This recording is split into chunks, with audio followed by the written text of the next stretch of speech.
ኢትዮጵያ አካል ጉዳተኞች ላይ መሰረት አድርጎ ተዘጋጅቷል የተባለውን አዋጅ አለማጽደቋ የአካል ጉዳተኞች መብት በበቂ ሁኔታ እንዳይጠበቅ እንቅፋት ፈጥሯል መባሉን ደግሞ አስከትለን እንንገራችሁ።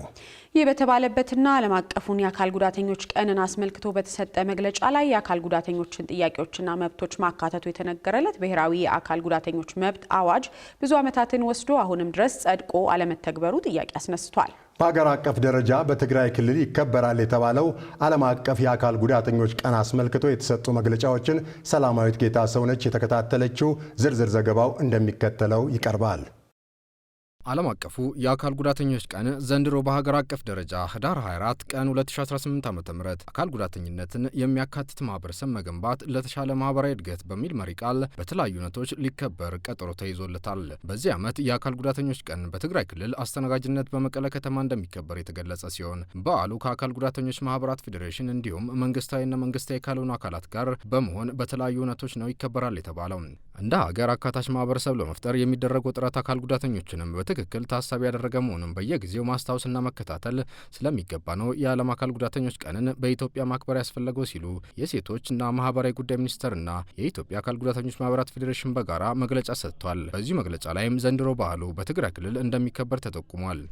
በአጠቃላይ ባህላችንን እንግዲህ በትግራይ ብሔራዊ ክልላዊ መንግስት በመቀለ ከተማ ለማድረግ እያሰብን እየተዘጋጀን ያለ ነው። ለምን ወደዛ ተመረጠ ለሚለውም አጭሩ መልስ በተለይ በአሁኑ ሰዓት በርካታ አካል ጉዳተኞች ያሉበት አካባቢ መሆኑን ማዕከላዊ ስታቲስቲክስ አገልግሎት ከፌዴራል ሴቶችና ማህበራዊ ጉዳይ ሚኒስቴርና ከብሔራዊ ጥናት ተቋም ጋር ባጠኑት ጥናት በተለያዩ ምክንያቶች ሰፊ አካል ጉዳተኞች ቁጥር በአሁኑ ሰዓት ከተሸከሙ ክልሎች አንዱና በዚሁ ልክ ደግሞ ለአካል ጉዳተኛው አሲስቲቭ ዲቫይስ ጀምሮ ጥያቄያቸውን በመንግስት አቅም እዛ አካባቢ ባለው ሲቪል ማህበረሰብ ድርጅቶች አቅም መመለስ ባለመቻሉ እዛው ጋር ሆነን ለነዚህ ወገኖች ጥሪ ማቅረብና የምንችለውን ድጋፍም ደግሞ ማድረግ አለብን በሚል እሳቤ ነው እንግዲህ በዓሉ ወደዛ እየወሰድን ያለ ነው። ይህ እንዳለ ሆኖ ለዚሁ መግለጫ የዘገባ ሽፋን ለመስጠት በተገኘበት ወቅት ያነጋገርነው ጋዜጠኛ ብርሃኑ ክንዴ ደግሞ አሁን በስራ ላይ ያሉ ህጎች የአካል ጉዳተኛውን መብት በበቂ መልኩ ማስጠበቅ አለመቻላቸውን ይጠቅሳል። የአካል ጉዳተኞችን ተጠቃሚነትና መብትን ያስጠብቃል ተብሎ ተሰናድቶ የነበረው የተጠቃለለ የአካል ጉዳተኞች ረቂቅ ህግም እስካሁን ጸድቆ ስራ ላይ ባለመዋሉ ክፍተት መፍጠሩን ነው የሚናገረው። እንደ ሀገር ኢትዮጵያ ፖሊሲ የላትም። በርካታ ሀገራዊ እና ዓለም አቀፋዊ ስምምነቶችን አጽድቃለች። እኒህ ዓለም አቀፍ ስምምነቶች ደግሞ ይጽደቁ እንጂ ኢትዮጵያ እንደ ሀገር አካል ጉዳተኞችን የተመለከተ ፖሊሲ አልነበራትም፣ አሁንም የላትም። ምናልባትም ተስፋ ከሚጣልባቸው ሁኔታዎች አንዱ አሁን ይህንን የተመለከተ ፖሊሲ እየተዘጋጀ እንደሆነ ይነገራል። እሱ ወደ ተግባራዊነት ቢቀየር መልካም ነው። እንግዲህ አሳዛኝ ነው። እስካሁን አካል ጉዳተኞችን የተመለከተ ፖሊሲ የሌላት ሀገር መሆኗ ሀገራችን እንግዲህ የተጠቃለለው የአካል ጉዳተኞች ረቂቅ አዋጅ በርካታ ጊዜያትን ሲንከባለል ቆይቶ አሁንም ወደ ተግባር መቀየር አልቻለም። ሌሎች ሀገራት ይሄ ህግ አላቸው። አካል ጉዳተኞችን ሁለንተናዊ ተጠቃሚነት የሚያረጋግጥ ነው። አካል ጉዳተኞች የሚያነሷቸውን ጥያቄዎች በበቂ ሁኔታ ምላሽ የሚሰጥ ነው። ስለዚህ ይህ ህግ የበለጠ ከስከዛሬው ትኩረት ማግኘት አለበት ብዬ አስባለሁ።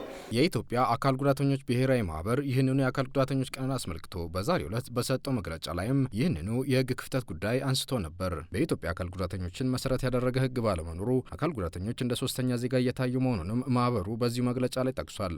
አካል ጉዳተኞች አሁንም መብታቸው ሳይጠበቅ ከስራ እድል ተገልለው ይገኛል ያለው ማህበሩ እነዚህን የህብረተሰብ ክፍሎች ባላማከሉ አዋጆችና መመሪያዎች ምክንያት አካል ጉዳተኛው ማህበረሰብ የበለጠ እንግልት ይደርስበታል ሲልም ገልጿል።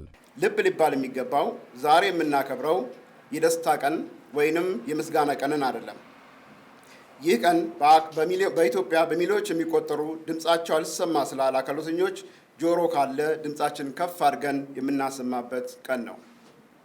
በኢትዮጵያ አሁንም አካል ጉዳተኞች በከፋ የድህነት ዝቅጠት ውስጥ የመብት አልባነት፣ የስራ እጦት እንዲሁም ያላቸውን መነጠቅ፣ ስልታዊ መድሎ ወይም ሲስተማቲክ ዲስክሪሚኔሽን እና በአጠቃላይ እንደ ሶስተኛ ዜጋ በመታየት ላይ ይገኛሉ። ዓለም አቀፉን የአካል ጉዳተኞች ቀን አስመልክቶ በተሰጡት በእነዚህ መግለጫዎች የአካል ጉዳተኞችን ተጠቃሚነትና መብትን ያስጠብቃል ተብሎ ለረጅም ጊዜ ስለተጠበቀው ብሔራዊ የአካል ጉዳተኞች መብት አዋጅ ላይ የሴቶችና ማህበራዊ ጉዳይ ሚኒስቴር ምን እያደረገ እንደሚገኝና ረጅም ዓመታትን ለምን እንደወሰደ በራሳቸው በአካል ጉዳተኞች ጭምር ተጠይቆ ነበር። ይህን ጥያቄ መለሱት ደግሞ ሚኒስቴር ዴኤታዋ ሁሪያ አሊ ናቸው። የብሔራዊ የአካል ጉዳተኞች ፖሊሲ እንዲኖረን ነው እየሰራን የነበረው።